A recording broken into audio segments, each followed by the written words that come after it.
Halo, assalamualaikum warahmatullahi wabarakatuh. Selamat datang di channel TV Gus Muhammad. Jangan lupa subscribe dan aktifkan tombol lonceng untuk dapat update terbaru dari channel TV Gus Muhammad. Selamat menikmati.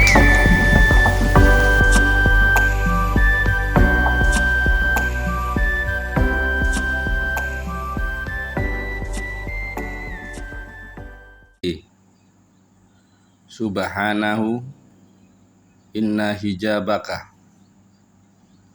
anhu bima laisa bimaujudi ma'ahu mimma yadulluka ala wujudi. Di antara bukti-bukti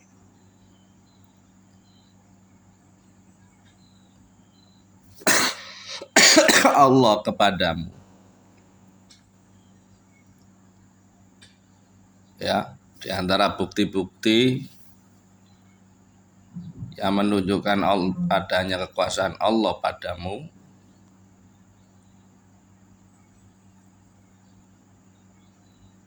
ialah dapat menghijabmu dari melihat kepadanya, dan hijab tanpa wujud di sisi Allah. Di antara bukti kekuasaannya Allah itu mimma yadulluka ala wujudi qahrihi subhanahu inna hijabaka anhu bima laisa bimaujudi ma'ah. Allah itu dekat,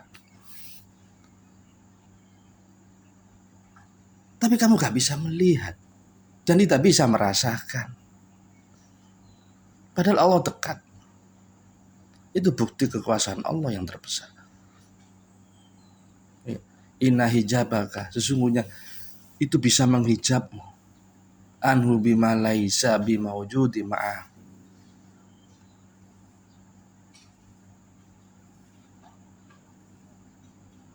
Dan hijabiku di sisi Allah kau tidak bisa melihatnya. Bimaujudi ma'ah, tidak bisa melihatnya.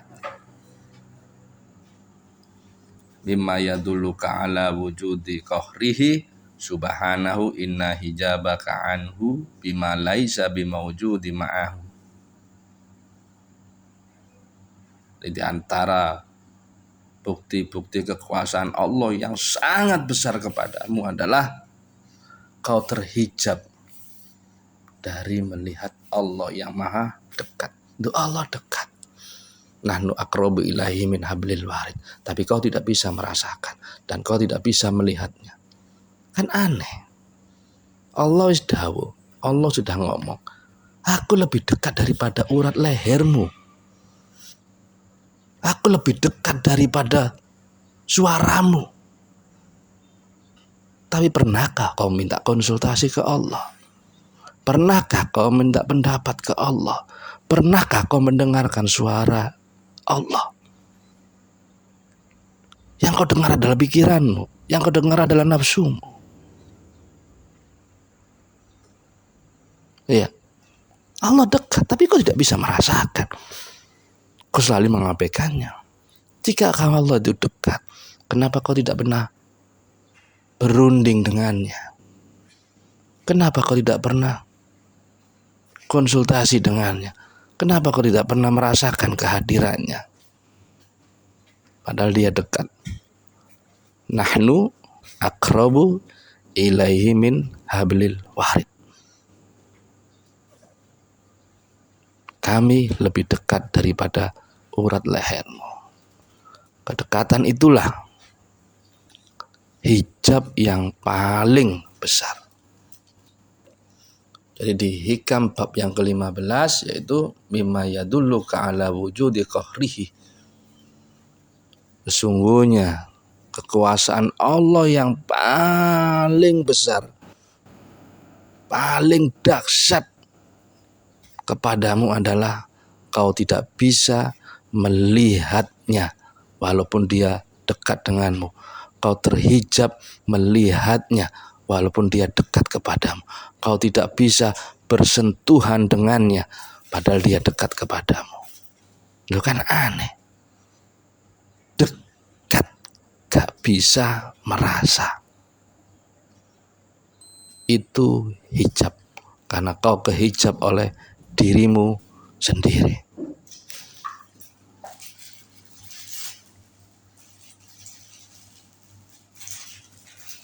Dan sepakat oleh para orang-orang arif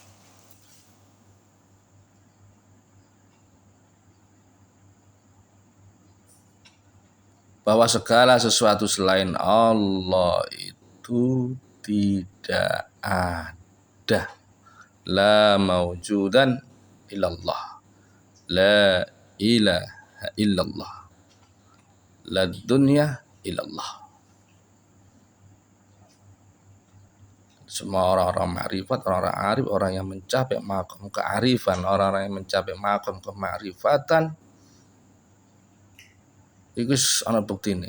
Dia akan berkata, tidak ada sesuatu selain Allah. La ilaha illallah, miftahul jannah. Kenapa sampai disebut miftahul jannah? Bukan kalimatnya, pencapaiannya ke dalam makrifat. Emang tidak ada yang lain. Jika tidak ada yang lain selain Allah, kenapa kau pusingkan? La maujudan illallah.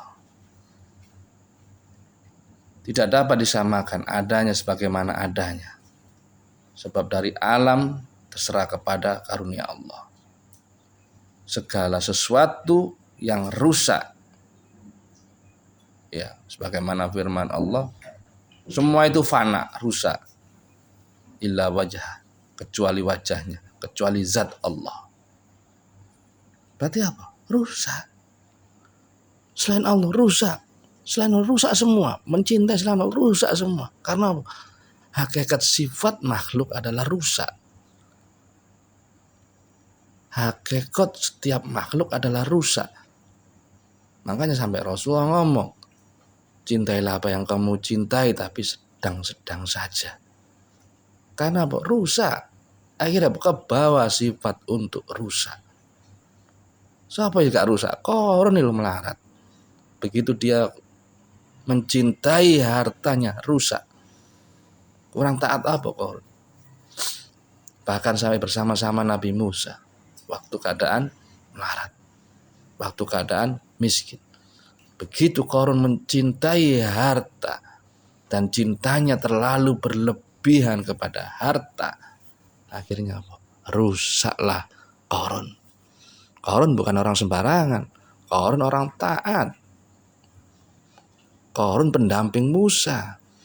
Kemana-mana dia bersama Nabi Allah Musa.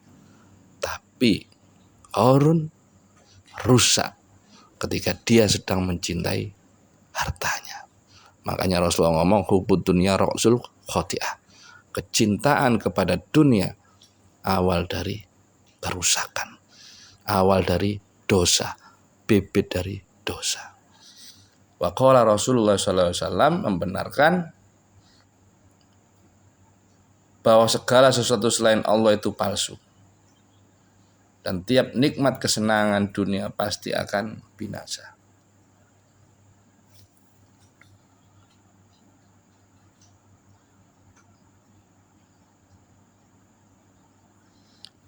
Itu bab yang ke-15. Tadi di antara bukti-bukti mimma yadulluka ala wujudi qahrihi, di antara bukti-bukti yang besar kekuasaan Allah padamu ialah kamu tidak bisa melihat, kamu tidak bisa merasakan, kamu tidak bisa bersentuhan kepada wujud Allah, kepada Allah padahal dia dekat. Itulah hijab yang paling besar. Karena kau gak bisa melihatnya. Kau selalu melihat keluar padahal dia dekat. Sampai Allah yang ngomong sendiri, nahnu aqrabu ilaihi min hablil warid. Gus, aku lebih dekat daripada uratmu, lebih dekat. Tapi pernahkah kau ajak konsultasi? Pernahkah kau menaruh egomu? Kalau sesuatu itu hanya Allah, Terus apa yang tersisa?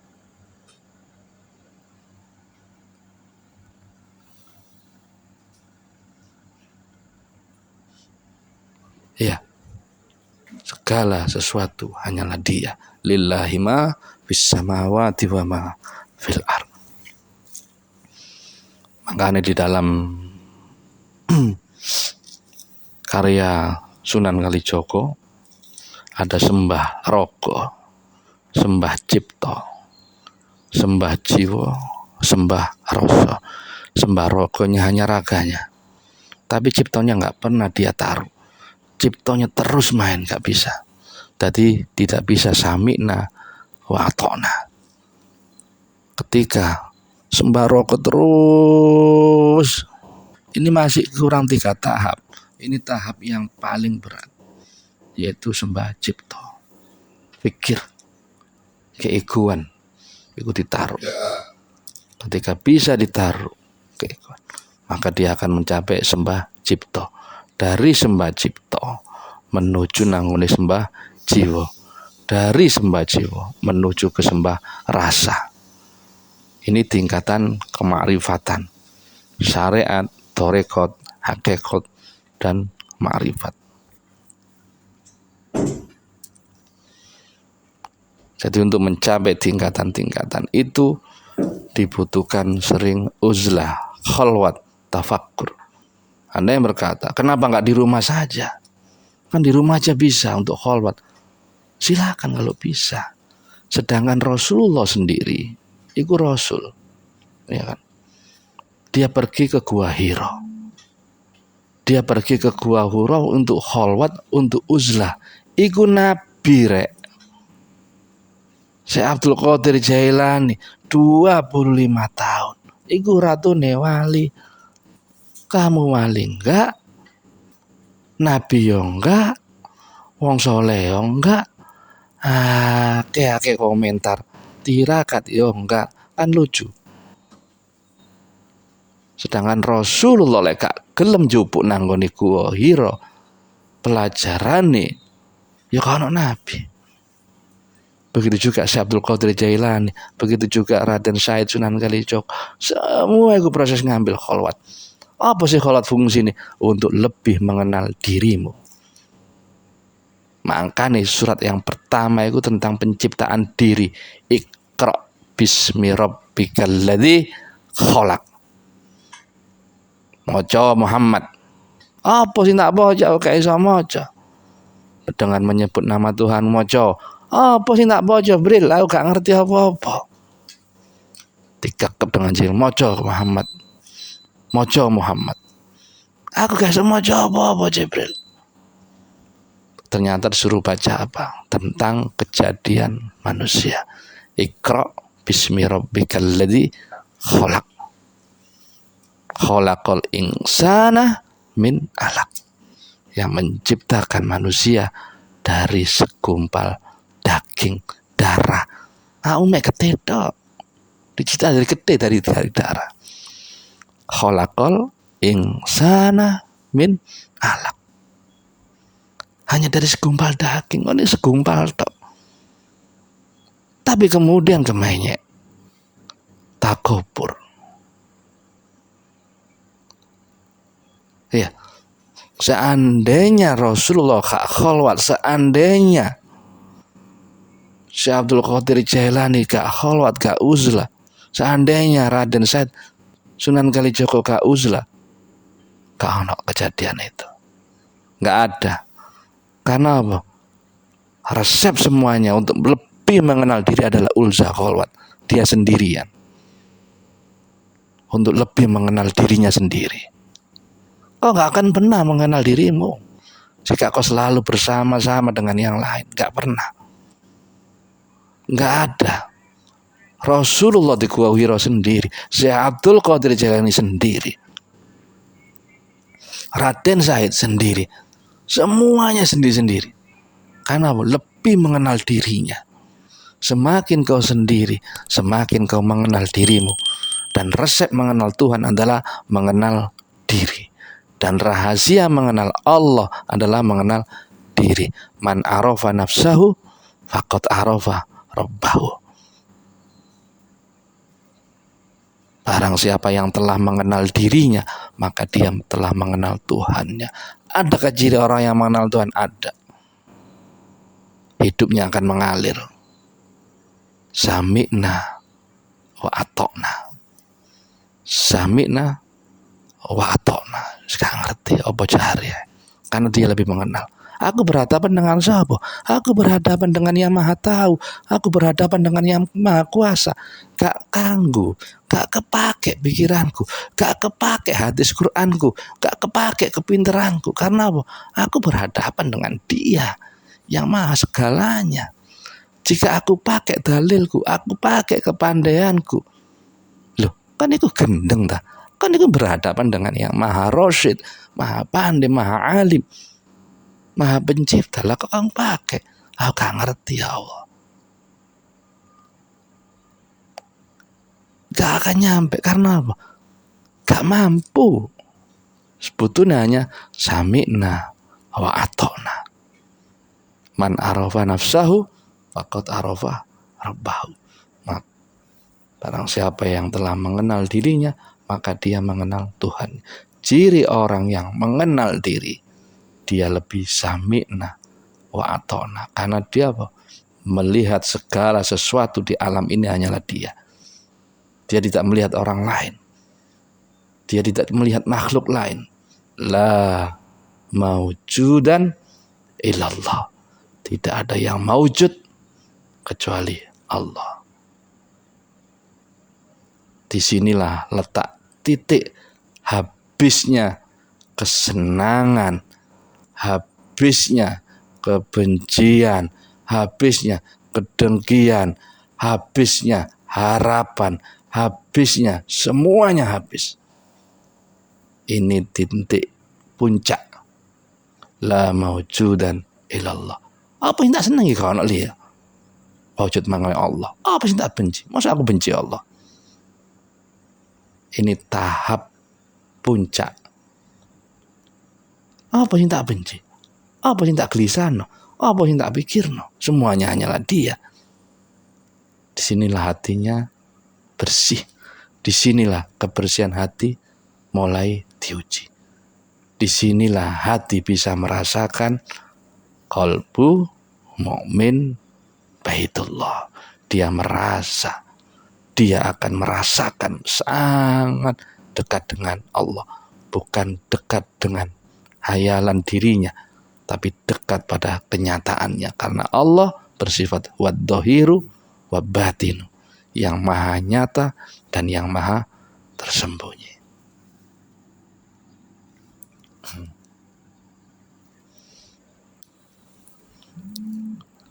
Ketika seorang hamba taqarrub ilallah, untuk mendekatkan diri kepada Allah, tidak ada lagi kunciannya satu. Khalwat uzlah. Dengan khalwatmu, dengan tafakurmu, dengan uzlahmu, kau lebih mengenal dirimu. Ketika kau lebih mengenal dirimu, apa sih yang kau lakukan selama ini? Apa sih yang kau perbuat selama ini ke Allah? Benar tak hatimu? Benar tak tindak tandukmu? Itu tidak ada lagi. Dibutuhkan hanya uzlah, dibutuhkan khalwat. Dengan kesendirian, sendiri. Dan itu pula jalan yang ditempuh oleh para nabi-nabi. Dan jalan yang ditempuh oleh para rasul-rasul. Dia semua butuh waktu sendiri. Nabi Allah Musa ketika naik bukit Tursina, dia sendiri. Si Nabi Allah Harun disuruh ke bawah, jokin umatnya sendiri. Nabi Allah Khidir sendiri ketika di pertengahan pertemuan dua lautan. Emang sendiri, harus sendiri. Ya kan sama-sama aja, yang penting kan hatinya enggak. Kan itu sopo. Kita bareng-bareng, yang penting hatinya tidak. Kamu itu siapa? Apakah ini orang yang mengenal diri? Tidak. Sami'na wa ata'na.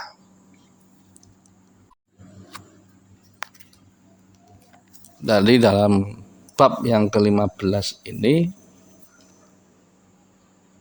diterangkan, lo aku lo cedek, aku sing dohirno aku apa, tapi kamu buta untuk melihatku, pijak untuk melihatku, padahal aku dekat. Yang lebih kita percaya apa? Nafsu, ego, dan kepintaran. Makanya kata Imam Ghazali, hijab yang paling besar adalah dirimu sendiri, kepintaranmu sendiri, keegoanmu sendiri. Itulah hijab yang paling besar. Orang bisa melewati hijab luar, tapi belum tentu dia merasa melewati hijab dalam dirinya sendiri. Makanya hijab yang paling besar adalah hijab dirimu sendiri. Seperti gini, orang disuruh mencari ilmu. Rasulullah ngomong mencari ilmu. Talabul ilmi faridatu ala kulli muslimin wal muslimat. Mencari ilmu itu hukumnya wajib bagi muslim laki-laki dan muslim perempuan. Loh, ketika nyampe ke ma'rifatan, malah ilmu suruh ninggal no jadi hijab, lo kan lucu. Begitu nyampe tertinggi, gak laku ilmu. Karena berhadapan dengan yang maha ilmu, berhadapan dengan yang maha pandai, gak berlaku. Dari kecil disuruh sekolah, disuruh belajar agar pintar. Ternyata apa? Kepintaran itu sendirilah yang menghijab dirinya sendiri dari Allah. Ya, kepintaran sendiri itulah yang menghijab dirinya kepada Allah. Padahal disuruh pintar, suruh sekolah. Begitu sekolah, terus pintar. Terus sekolah tambah pintar, tambah pengalaman pintar. Apa yang terjadi?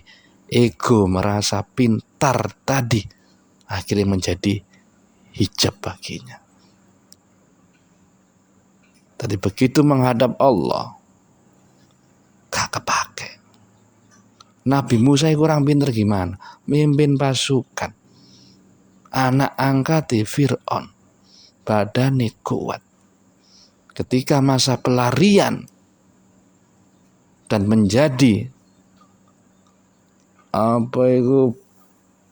mantunya Nabi Allah Syuaib, dan dia mengembala kambing. Suatu ketika mas mengembala kambing, ada pohon api yang berbicara kepada Musa, disuruh nanggoni Mesir. Wah, modal lopo lah. Musa masih mengandalkan dirinya. Ya apa, aku berangkat ke sana ya Allah. Aku seorang diri. Sedangkan mereka pasukan. Aku berangkat seorang diri. Modal lopo aku ya Allah. Mana bisa aku. Kemudian Allah menyuruh lemparkan tongkatmu. Dilempar jadi ular. Tetap aja ngeyel Nabi Musa. Ngeyel. Gimana aku kan? Sing golek wong liya lo ya Allah, golek orang lain lo ya Allah. Nah itu Nabi, karena dia mengukur dengan dirinya. Dan itu kejadian langsung berapa puluh tahun kemudian ketika Nabi Allah Musa membebaskan masyarakat Israel, membebaskan kaum Bani Israel, sehingga diajak nomaden ke sana kemari. Kemudian Nabi Yusuf bertanya, wahai Nabi Allah Musa, kenapa sih masyarakat Israel itu ngeyel, ngotot sampai nggak pusing sampean? Iki pas Nabi Allah Musa pas tuwek, pas sepuh. Kemudian ngomong ke Nabi Allah Yusuf. Yang bertanya Nabi Yusuf soalnya. Yusuf remaja waktu itu. Kenapa sih masyarakat Bani Israel di kanan ini ngeyel, iki ngeyel, sering takon. Main sampai wong kiai ngomong, ojo kakean takon kaya wong Bani Israel. Itu peristiwa tentang Al-Baqarah, sapi perempuan. Kenapa sih Nabi Allah Musa, Bani Israel kok ngotot, ngeyel? Aku gak nyalano mereka, wahai Yusak. Aku sendiri ngeyel nang Allah. Sehingga aku ketemu dengan orang-orang yang ngeyel. Aku gak nyalahkan mereka. Loh, kebuka itu ketika Nabi Musa wis tuwek. Sekeliling pun akhirnya ngeyel. Aku gak nyalahno mereka. Karena aku pun memperlakukan Tuhanku dengan seperti itu. Karena aku memperlakukan Tuhanku ngeyel, ngeminter. Akhirnya begini jadinya. Itu terbuka khas untuk Nabi Yusa. Jadi generasi penerusnya bagus. Karena apa? Setelah Nabi Allah Musa meninggal, kepemimpinan Nabi Allah Musa dipegang oleh Nabi Allah Yusa. Waktu itu remaja emang. Diserahkan kenabiannya kepada Nabi Yusa. Dan pesan waktu itu Nabi Allah Musa kepada Nabi Allah Yusa.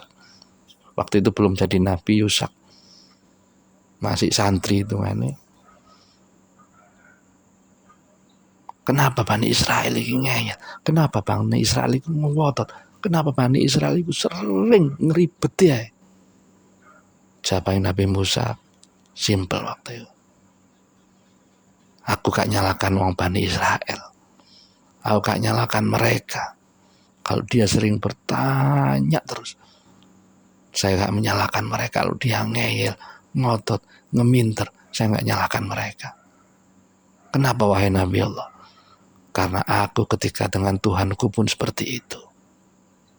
Karena perlakuanku kepada Tuhanku pun seperti itu. Dan aku dipertemukan dengan yang sama dengan diriku. Dan aku dipertemukan dengan orang-orang yang sama dengan karakterku, dengan diriku. Aku gak menyalahkan mereka, wahai Yusak. Man arafa nafsahu faqad arafa rabbahu. Man arafa rabbahu, man arafa nafsahu faqad arafa rabbahu. Barang siapa yang telah mengenal dirinya, maka dia mengenal Tuhannya. Ya, barang siapa yang telah mengenal dirinya, maka dia telah mengenal Tuhannya. Tadi bab yang ke-15 yaitu mimma yadulluka ala wujudi qahrihi subhanahu an inna hijabaka anhu bima laisa bi mawjudi ma'ah. Di antara bukti-bukti yang menunjukkan adanya kekuasaan Allah yang sangat besar, bukti yang sangat dekat denganmu, yaitu Allah dekat tapi kau terhijab untuk melihatnya. Kau tidak bisa bersentuhan dengannya. Kau tidak bisa mengerti kalam-kalamnya. Semoga ini menjadi hikmah untuk pengajian hikam bab yang ke-15. Wabillahi taufik wal hidayah.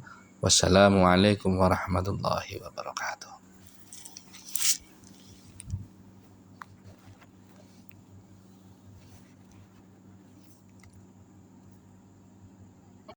Oke, terima kasih sudah menyaksikan. Semoga bermanfaat bagi kita semua.